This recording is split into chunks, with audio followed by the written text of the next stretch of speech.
አጋጣሚ ይመስለኛል እንግዲህ ሁለታችንም ያው ያስተማሪ ልጆች ነን አይደል?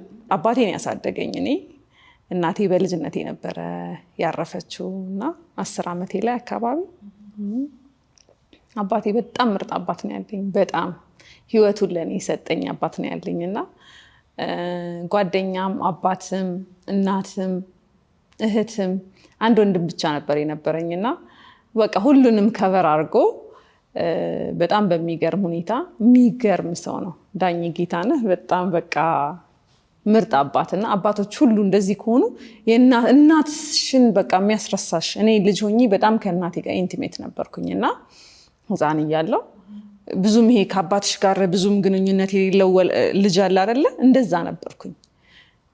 እሷ ስታልፍ ከዛ በቃ የሆነ በጣም ነው እንትን ያደረገው ፋዘር እና ወዲያው እኔን ቶሎ መያዝ ስለነበረበት ያንን እሷ ጋር የነበረኝን ስቲክ ያደረገውን ነገር ወደሱ እንትን አደረገውና በጣም ጎበዝ ነው፣ በጣም ስማርት ነውና ያው ድሬዳዋ ማህበረሰቡም ደግሞ በጣም ጥሩ ማህበረሰብ ነው። እኔ ድሬዳዋ ልጅ ነኝ። ያው የበረሃዋ ንግስት